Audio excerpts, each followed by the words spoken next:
no mu bisanzwe abantu bifubye ndabakunda. ihangane nkunda ifubyi kandi nkunda abapfakazi. yego Mbese njye mfite n'ubushobozi, mfite ibintu byinshi nakora, ariko ndabakunda umutima wanjye, nkunda n'abandi bantu bababaye.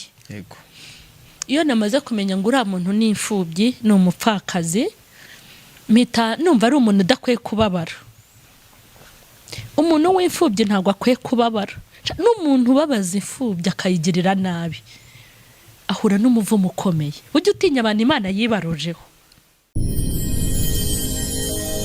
Genda samuratsinze icyo ngukundiye uri umuntu mugabo, urugendo rwiza kandi urugendo ruhire. reka ngushimira aho uri hose bashaka kudukurikira umunsi ku munsi. Imana ikomeze kukurinda, Imana ikomeze kandi kugufasha mu bihe urimo.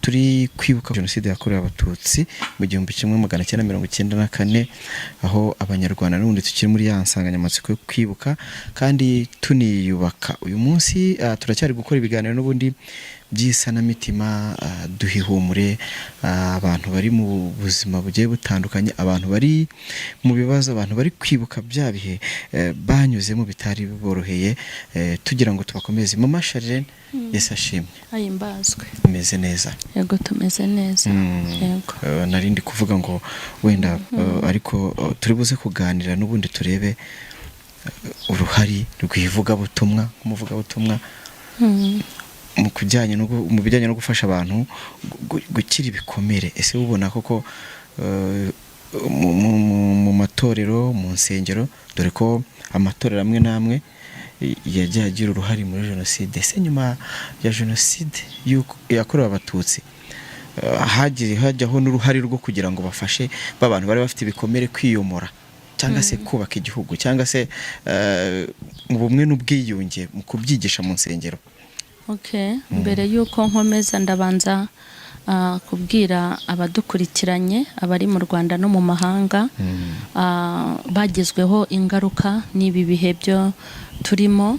Hari abantu baba bafite bahuye n'ibikomere, bahuye n'ubuzima buryana. Muri rusange ndihanganisha abanyarwanda, mbabwira ngo Imana iriho ku bwabo, nibakomere kandi baranakomeye, bazakomeza banakomere. Mbabwira ngo pole sana, kandi mbwira n'abantu kugira ngo bakomeze kwegera abantu bahuye n'izo ngorane, babahumurize, bababe hafi. Warumbajije ngo mu itorero itorero ryagize uruhare muri jenoside, mbese baba baragize uruhare mu kubaka cyangwa gusana abakomeretse? Yego. Maze iminsi mbivuga wenda kuri Mama Charlene official, ubundi itorero niryo rya mbere mu gufata umwanya wo kugira ngo abantu bo ibikomere byabo bikire. Ariko burya birababaje ko hari n'abantu bafite imyumvire bavuga ko ibi bihe turimo bitabareba, ngo nta nubwo ari ngombwa ko mu Kristo, mbese mbere ho bajyaga bavuga yuko ari abadayimoni, akumva ko kwibuka hari igice kimwe cy'abantu kigomba kwibuka, abantu twebwe dukijijwe tutabikwiriye.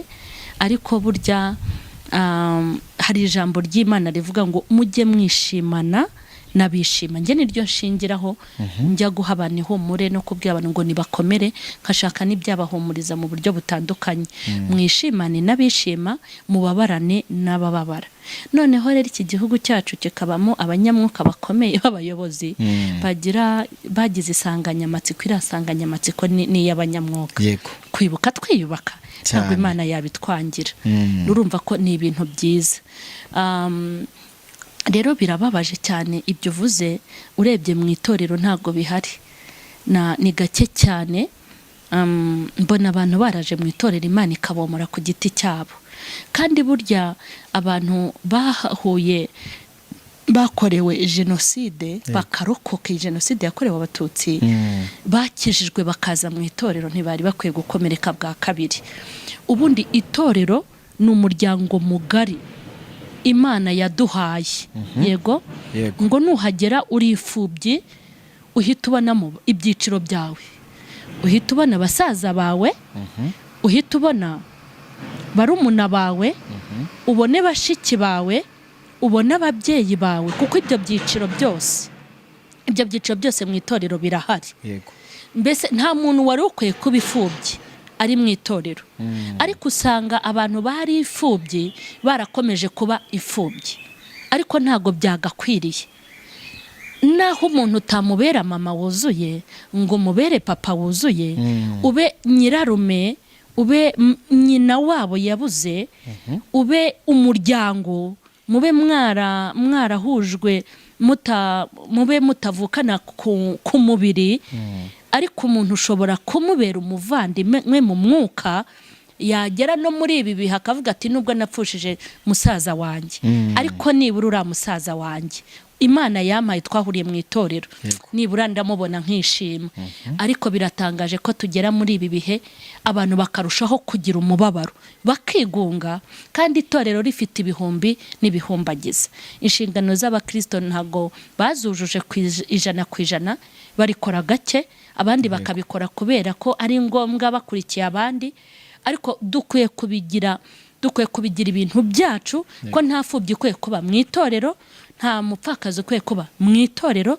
Dukwiye kujya mu cyuho, hanyuma tugakora cyangwa tukavuga iby'Imana yakavuze ihebereye, kuko nimba Imana ubwayo ivuga ngo ndi se w'imfubyi, iyo uje uri umuntu w'umugabo ugahagarara mu cyuho cy'Imana, ukavuga uti iriya mfubyi ngiye kuyibera papa, ntakagire icyo akena, ntakagire icyo abura. Burya gushobora no kudaha umuntu amafaranga ukamubwira ijambo ryiza. Muri make itorero ntago riri kubahiriza inshingano zabo.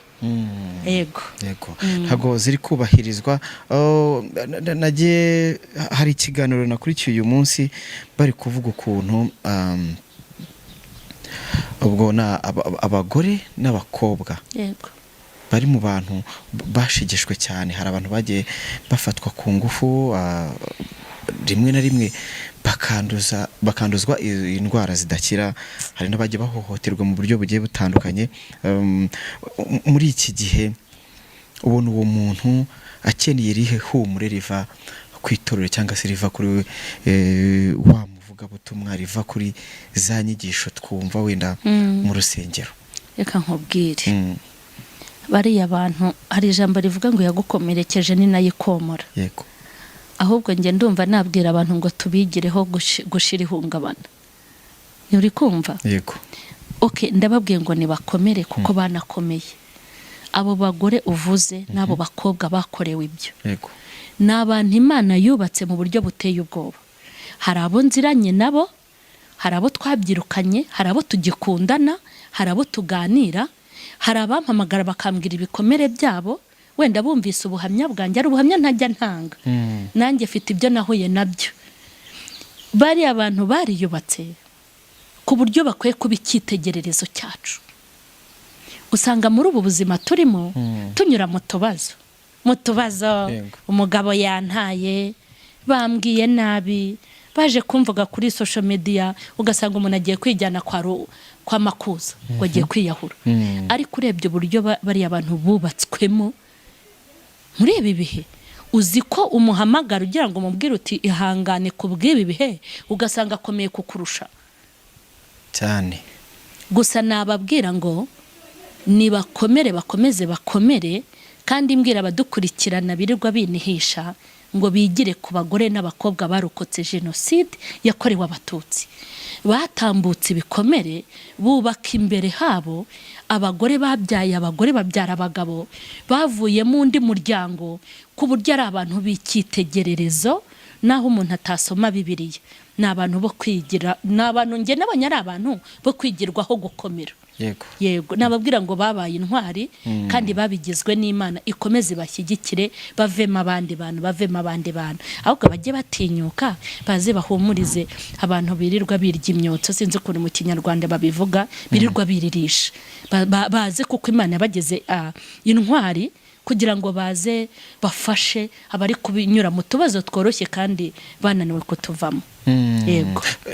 Tuvuze ko imfubyi, hari hari abantu wagiye usanga umuntu asigaye ari umwe mu muryango, hari abana b'imfubyi, hari abakecuru bagiye basigara ari bonyine, ugasanga agiye mu rusengero, aribyo twahereyeho tuvuga wenda arahakomerekeye. Ubona ari iki wa muntu umeze utyo yarakwiye kubonera iki mu nzu y'Imana, yarakwiye kubonera iki? No mu bisanzwe abantu b'imfubyi ndabakunda, ihangane, nkunda imfubyi kandi nkunda abapfakazi. Mbese njye mfite n'ubushobozi, mfite ibintu byinshi nakora, ariko ndabakunda, umutima wanjye nkunda n'abandi bantu bababaye. Iyo namaze kumenya ngo uriya muntu ni imfubyi, ni umupfakazi, mpita numva ari umuntu udakwiye kubabara. Umuntu w'imfubyi ntabwo akwiye kubabara. N'umuntu ubabaza imfubyi akayigirira nabi ahura n'umuvumo ukomeye. Ujye utinya abantu Imana yibarujeho. Bariya abantu, ziriya mfubyi ziri mu rusengero zarokotse jenoside, zikirukira zikaza kwirukira mu nzu y'Imana, zari zihategereje ihumure. Hanyuma yaza ukamusonga, yaza ukamubabaza, yaza ukamutera agahinda. Ni ukuri kose uwo muntu ubangamira imfubyi n'abapfakazi, navuga ngo nimba afite umutima w'ikihebe cyangwa afite ari igicamuke, sinzi izina namwita, ariko ubundi bakigera mu rusengero ni abantu bakwiye gufatwa neza, ni abantu bakwiye kubwirwa neza, ni abantu bakwiye kwitabwaho, bishobotse no muri aya matorero bari bakwiye gukora ikintu cy'umwihariko cyo kwita ku bantu b'imfubyi n'abapfakazi baba mu nsengero. Ariya matora birirwa bajyana mu bidafite umumaro, kuko Bibiliya ivuga iki? Bibiliya iravuga ngo idini Uwiteka yishimira ni irifasha imfubyi ndetse n'abapfakazi. Ni abantu bakwiye gushingirwa ikigega, ni abantu bakwiye gushingirwa ikigega bagatangwaho amafaranga ku buryo hagira ubuzima babamo bworoha. Ariko birababaje aho umuntu abifubye mu rusengero agakomeza kuba nyamwigendaho, agasonza abana n'ababimena, akagira ubukene abana n'abakire.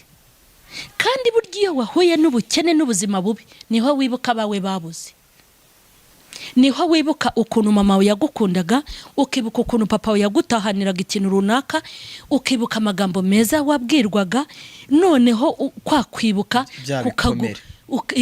ukarata haba biba bigenze gutya, iyo umugabo wanjye haba biba bigenze gutya, naho umuntu atahagarara mu cyuho neza. Ariko hari ibintu bakwiye gukora, isengero barabishoboye, z'amaturo bayoragura, amaturo bayoragura buri cyumweru, ashobora kugira ikintu agira gute akora. Ariko birababaje ko bageze no mu nsengero bagakomeza kuba abanyamwigendaho. Bari abantu bakwiye gufatwa neza, ntibakwiye kubura aho baba, ntibakwiye kubura minerivare, ntibakwiye kubura ibyo kurya, naho baba barashinze ingo zabo, abana babo ntibakwiye kubabara, ntago bakwiye guhangayika, kuko umubabaro bababaye urahagije. Gusa ikintu nkundira Imana, haleluya, nubwo bikomereka mvuge ngo haleluya, ikintu nkundira Imana, irabizi ko abantu atari beza, igi bafate kabibaruzaho, ibibaruzaho. Niyo mpamvu bane yabagize abagabo, yabagize ntawe bashingiyeho. Imana ikabyikorera ku giti cyabo, ikabaha umugisha, ikabaramburira ikiganza cyabo, nubwo ntababitaho, yabibarujeho, ibigwatirizaho. Niyo mpamvu batakozwe n'isoni, niyo mpamvu bishima bagaseka muri ibi bihe, ntibasare ngo biruke ku musozi, bagatuza, bagakomera, bakabyara abana, bakabakunda, bakabarera, bakanabitaho, bakaba baravuyemo umuryango mugari. Ariko ikintu uyu muntu akwiye kubonera mu rusengero, akwiye guteteshwa. Yego,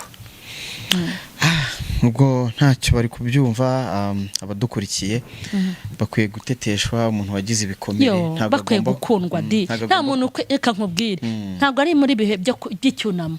iminsi yose bari abantu ntibakwiye kubabara, ntibakwiye kubwirwa nabi. Nimba warashatse umuntu warokotse jenoside ukwiye kumubwira neza, nimba umukoresha mu kazi ntukwiye kumubabaza, ibyahuye nabyo birahagije.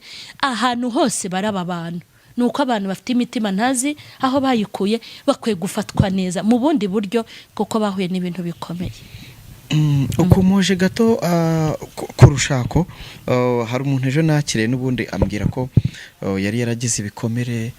Ejo hari ikiganiro twagiranye, yagize ibikomere afatwa ku ngufu n'interahamwe, birakomeza. Nyuma ya jenoside atangira kwiyubaka, ariga, agira icyizere kubera ubuyobozi bwiza buramufasha, arashaka, agize ngo araruhutse,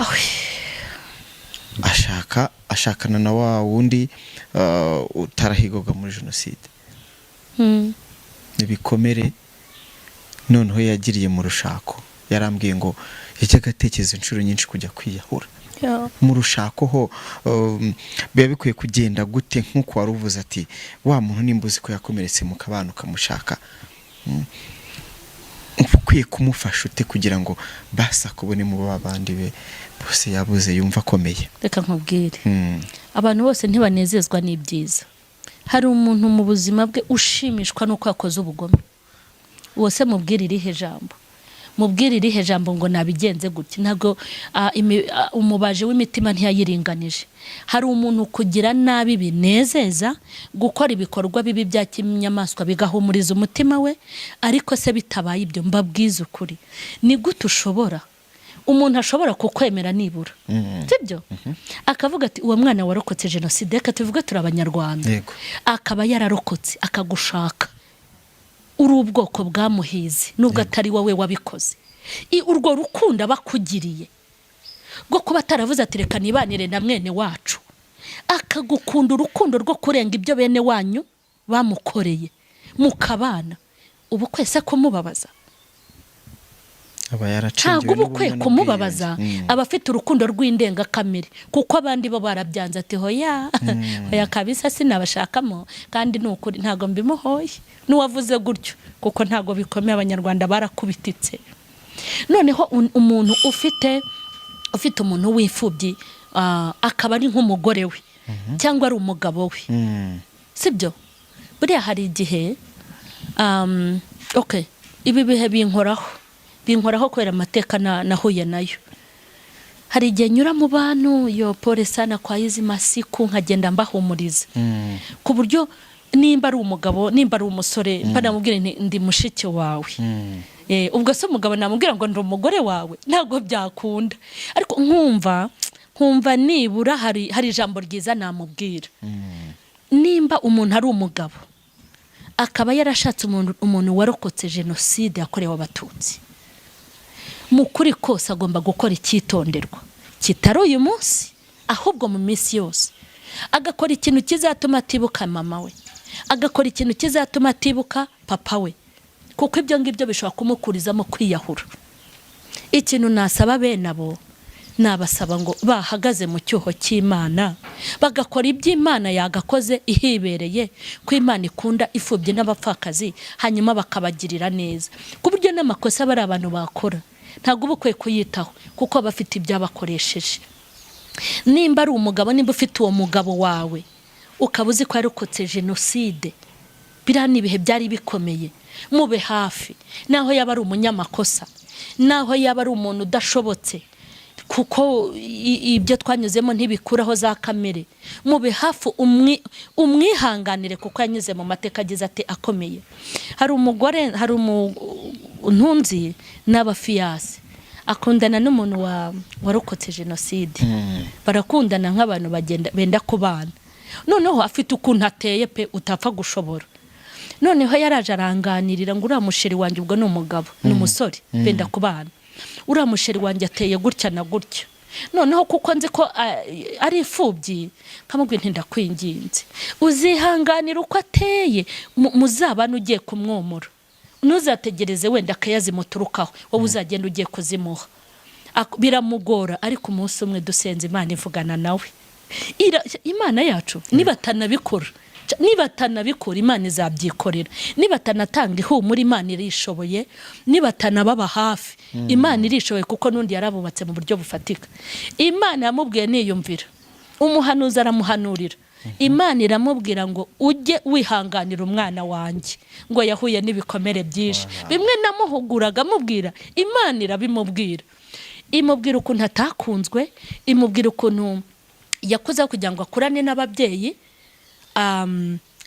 arirera, yihumure, arihumuriza, arikomeza. Nta kaya ya mama, nta kaya ya papa, nta bene wabagira, niwe wireza uko nguko. Noneho Imana ni nkaho yakamubwiye ngo aguha urukundo we yaruhawe nande, iramubwira ngo nguri ujye umureba. Yamubwiye amagambo akomeye, ariko nkajya nijomba urwara. Ujye umureba wirebe, uriya mwana wanjye yarakomeretse, yarababa, ujye umufata uko ari. Imana imutangira ubuhamya. Yego. Ni byiza cyane. N'ubundi turi kureba uruhare rw'abakristo cyangwa se rw'itorero mu komora ibikomere bacitse ku icumu, mu kubaka igihugu, dore ko turi kwibuka n'ubundi twiyubaka. Harimo n'ubundi ku kintu twakomojeho cyo kwegera ba bantu bari muri bya bibazo, za mfubyi, ba bantu tuba duturanye, ugasanga wenda ushobora kujyayo ukagira uburyo wamuganiriza, ukagira icyo wamukorera, haba ari mu buryo bufatika, haba ari uburyo bw'ibiganiro byinshi cyane. Ariko ibyo nanone ugasanga birya kwa turi kuvuga, nimba umuntu afite abo basengana ageze muri ibi bihe, ahubwo ugasanga abari gukora bya bikorwa sina babandi tuba twita ko ngo bakijijwe. Icyo kibazo ugasanga nibo bari kugaragara muri ibyo bintu cyane, babandi bari bakijijwe babyiheje, aribo babandi kwa turi kuvuga ngo abavuga ngo menya bitandeba. Hari abavuga ko kwibuka bitabareba, ari iby'abantu, ari iby'abandi wenda. Yego, abo ni bapagani turi kuvuga. Nk'ubu ubona babakecuru dufite, za mfubyi dufite, duturanye, bari hafi, dukwiye kubakorera iki, atari no muri ibi bihe, no mu bihe bisanzwe? Okay, nkuko natangiye mbivuga, itorero ni umuryango w'abacitse ku icumu rya jenoside. Turi umuryango. Bariya ni abantu yabazanye mu itorero, iravuga ngo dore mbahaye ababyeyi, mbahaye abavandimwe. Ikosa rero dufite nko mu itorero, abakristo dufite ikosa kuko twanze kurerera Imana. Icyo twagombaga gukora ntitwagikoze.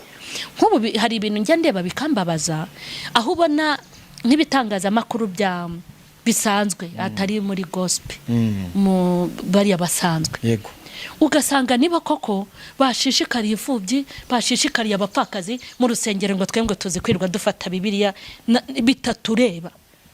None ugasanga ya mirimo y'ubufasha iririrwa yirukanka kuri ba basore bifitiye amadrede yabo, bamwe twita abapagani, bambaye deshire, bambaye icupa. Niyo mpamvu Bibiliya ivuga ngo abari abambere bazaba abanyuma. Nge birambabaza. Ahubwo ugasanga twebwe twibereye mu matiku, mu magambo, turabunza Bibiliya, kandi Bibiliya yonyine itagira imirimo nta kintu imaze. Njyewe numva nashishikariza itorero nkababwira ngo twataye inshingano zacu mu buryo bugaragara. Abakristo nibo bantu bambere barebwa n'uyu murimo wo komora ibikomere by'abakomeretse. Ni twebwe bambere. Ni twebwe bambere mu bo turirimbana, dukwiye kubomora. Ni twebwe bambere mu bo dusengana, mu bo tudiyakonana. Ni twebwe bambere abashumba, nibo bambere mu kugira uruhare mu komora ibikomere by'abakristo. Ni twebwe bambere mu isanamitima. Ariko buriya tugiye gukora ibarura, twasanga turi abanyuma, kuko ibikorwa, amasengesho niyo agaragara, kandi amasengesho ntiwayarya, amasengesho ntiwayararamo. Ntago amasengesho afite aho akora, agira naho adakora. Mu minsi ishize nahuye n'ibibazo bikomeye. Ngwaza abana banjye 4 bose barwarira rimwe, kandi barwara uburwayi bukomeye. Abantu bake barabimenya si benshi. none ugasanga umuntu wabajyanye kwa muganga. Ese urambwa ngo nabajyanye kwa muganga, ubizi gute ko nabonye n'imodoka yo kubajyana? Ubizi ute ko mfite amafaranga yo kubavuza? Pole sana mukozi w'Imana, ihangane. Reka nkubwize ukuri, nahakuye icyigisho ntago ndagisohora. Ukareba umuntu murwara ubukira, n'utwo tugambo tw'abarokore Yesu azagukiza. N'utugambo ushobora kumva ugahita uva no mu barokore. Utugambo koko Yesu agukize, Yesu akugire neza. Ukabona undi muntu ahurutuye imirongo ya Bibiliya. Birase turanabisoma. Wajya gusoma imirongo ya Bibiliya, abana bawe ubabaye, uhangayitse. Burya ni nayo mpamvu bagera mu rusengero bakareba gutya, umuntu akaza kuko yabuze aho yijugunya, akaza akareba ngo abigisha ngo nubona umuntu adafashijwe umuhunga wegerane n'abafashwa. Arafashwa n'iki? Arafashwa umwana w'imfubyi kurya biramugoye, ni umupfakazi afite ibibazo, uraparika ngo tere haleluya ngo ayikirize iturutse hehe? Rero rwose n'ubundi ndongera kubivuga ngo inshingano za twebwe abakozi b'Imana, ibyo twari gukora biri gukorwa n'abanyamahanga. Ni nayo mpamvu burya Imana ivuga ngo abari abambere bazaba abanyuma. Nibabona abo twita abajama n'abakoboyi n'abatipe bari dutanzemo, ntibazibaza aho byaturutse. Twagize ijambo ry'Imana ku karimi za Bibiliya, imisaraba, twirirwa turanga ngo umwanya w'ibiterane, ngo amateraniro, ngo iki, ibintu nk'ibyo. Ariko imbuto ntazo ibikorwa. Yego. Uvuze akantu uranyibutsa, uvuze ukuntu warwaje abana ariko ntago wigeze uza kuri social media.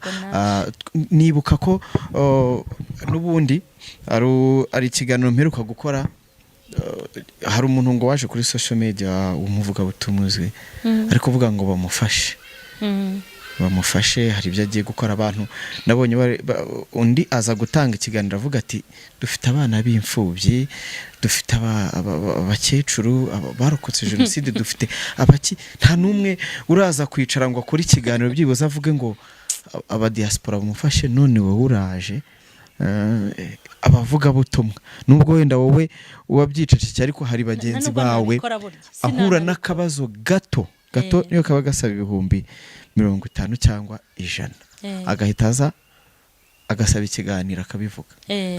Kavuga ati rwose mumfashe, dore byagenze utya. Ese ibyo byari bikwiye? Ese kuki zamfubyi dufite, kuki bakecuru dufite bashegeshwe, ko bataza kuvuza induru, kuki ataza ngo yicare umuhe mikoro nawe avuge abwira aganye? Kuki hari kuza kurira abantu bari mu murimo w'Imana? Naho bamwe na bamwe ariko ntabwo ari bose. Naho utakizwa wanakiyubaha, undi gusabiriza ujyangwa n'ikintu cy'u Rwanda. Naho utaba umukirisitu waba n'inyangamugayo ukiyubaha, birahagije.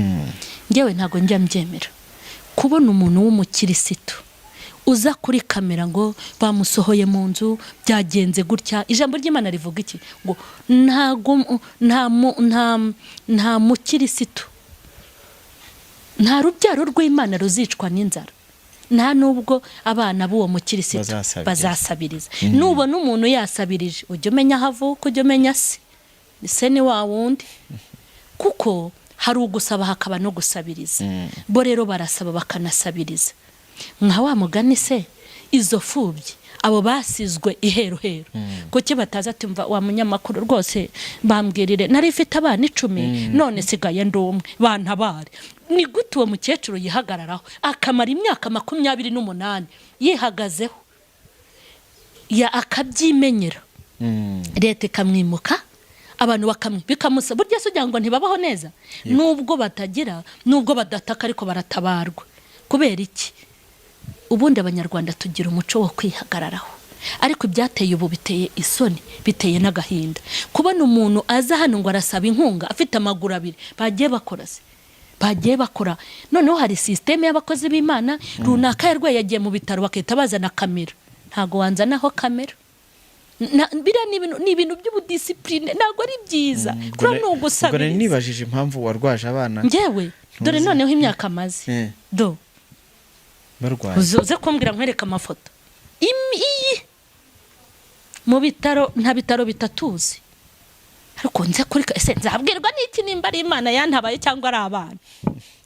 tuvugisha ukuri ni hahandi bazaza gusabiriza muduhe udukoresho tugire gutya na gutya twakamera twigisha ijambo ry'Imana uzi ushima Imana ngo Imana yaragutabaye kandi ari abantu bagutabaye bira ntabwo ari ibikorwa byo none se reka nkubwire hari ikigega cyaje muri iki gihugu cyitwa ngo iki cya kigega cyitwa kwigira urakibona urase bari banze cyo ribanza agasuzuguro ko gusaba kuko iyo umuntu wamusabye akaguhaguha na kondesiyo kandi akubana bure umuntu yaguhaye umuntu iyo yaguhaye ntabwo aguha ngo birangiriraho niyo yaguhaye 100 ukagera ku 1,000 avuga yuko cya 1,000 ari iki ntabwo ari igikorwa cyiza gusaba muri make kubera ko ninza hano kuri kamera nkasaba nzabwirwa n'iki ko ari Imana yampaye cyangwa ari abantu ariko iyo ndyamye nkaba mu rugamba nge nakubwira ngo maze imyaka 2 ndwaza abo bana kandi barwaye indwara zikomeye bamwe n'amashuri bayavamo ariko najya kubona nkabona Imana ibigenjeje neza icyo gihe nimba ntaje gusaba ndavuga nti wa Mana uri umunyamaboko hano bwayirashoboye ariko ni nayo yayo subundi bajya kubwira Imana ngo batabare bayikoreye iki erega babwira Imana ngo Mana mpemba nabayikoreye kandi ababwira Imana ngo Mana ntabara n'abana b'Imana iyo rero utari umwana w'Imana uritabara ukareba n'ukuntu ubigenza yego Masharene rakoze cyane ku magambo meza y'ihumure y'isanamitima turacyari n'ubundi mu cyumweru cyo kwibuka jenoside yakorewe abatutsi mu 1994 ari nako turi no muri ya minsi 100 n'ubundi ariko dusoza ubutumwa bwawe rya jambo ryawe n'ubundi nubwo wajye bivuga ryihumure ku bantu bagiye kureba ikiganiro bari mu bihe bitaboroheye bari muri bya bikomere urababwira iki dusoza ijambo ryihumure nshaka kubwira abarokotse jenoside yakorewe abatutsi abari mu Rwanda ndetse n'abari mu bihugu by'amahanga ikintu cya mbere nuko Imana ihari ku bwanyu Imana irahari ku bwanyu ntago ari ukubibibutsa ni ikintu namwe mwamenye kuko buryo cy'Imana yagiye ibubaka mukaba mugeze ku rwego rwo kuba muri intangarugero ku bagore ku bagabo ku basore ku nkumi ku banyarwanda n'abanyamahanga mukaba muri intangarugero mu kuba mwariyubatse twabigiraho natwe kwiyubaka no gukomera mu bibazo byo mu buzima busanzwe ibyo byose nirirwa mbivuga cyane Imana yanyu yarahabaye hanyuma ikindi shaka kubabwira nuko shaka kubabwira ko ibyo abantu batazabakorera Imana irahari kugira ngo ibikore Imana irahari kugira ngo ikore ibyo abantu batazagira gute batazakora Imana nibategeka kubikora ntibabikore Imana igufitiye ijambo utazakura mu rusengero utakura muri korari uririmbamo ijambo wabuze mu itorero ijambo wabuze mu bo mufatanyije kudiyakona ijambo wabuze mu bo mufatanyije kuyobora ijambo wabuze mu bo muririmbana Imana igufitiye ijambo ryihumure nta hinyuze ubwayi kwimanukira mu buturo bwayo bwera igufitiye ijambo ikubwira uryamye uri wenyine wabuze uri kubwira ijambo ikubwira aho ngaho wicaye uri gutekereza ibyakubayeho Imana igufitiye ijambo ikindi ntago Imana ibafitiye ijambo ryonyine ifite n'ibikorwa ifite kukubaka ngo ubu umuryango mugari kandi ukomeye izakoresha iby'ubutwari abo bana bawe bazavamo abandi bana abahungu n'abakobwa bawe bazavamo abandi bahungu bavemo n'abandi bakobwa muzaba amaboko akomeye y'Uwiteka igiti naho cyatemwa kirongera kigashibuka hanyuma nkabwira abantu ngo ni mube hafi y'abo bantu mukuri ni mube hafi y'abo bantu barokotse jenoside yakorewe abatutsi ku mubabaro bagize ntibongere kubabara ntimubajombe ahubwo umwoherereza akantu keza muri telefone wohereza akantu keza kuri mobile money no kuri Tigo Cash wohereza akantu keza muri Beka no muri Ecobank uburyo ushoboye nubwo utaba papa na mama mubahumurize mubabe hafi hanyuma kwibuka ibyababayeho ntibabitindeho cyane ngo baheranwe nabyo uhagarare mu cyuho cyabo yabuze hanyuma mubabe hafi nkomeje kubabwira ngo nimukomere kandi muhumure Imana irahari ku bwanyu mbwira n'igihugu cyacu muri rusange ngo ni gikomere n'abayobozi b'igihugu noneho soza mbwira itorero ngo twibuke inshingano zacu bibaye byiza mwakora ikigega mu itorero mu matorero amaturo murayafite mugakora ikintu kidasanzwe kizajya cyita ku mfubyi ndetse n'abapfakazi. Hanyuma wowe urera ifubyi, wowe ukoresha ifubyi, wowe washatse ifubyi, washakanye n'ifubyi, kora ikintu Imana yagakoze ihibereye. Ntibarire, ntibatsikimbe, ntibahungabane. Imana izaguha umugisha, nubarere kuko nawe Imana izakurerera, ntuzibyo uzakubitana nabyo mu myaka iri imbere yawe. Imana ibaha umugisha. Arakoze cyane mama Sharene, Imana imuha umugisha ku kiganiro cyiza duhaye, ku nama nziza duhaye yuzuyemo isanamitima. Abanyarwanda bose bari mu Rwanda, bari hanze y'u Rwanda, dukomeze kwibuka twiyubaka.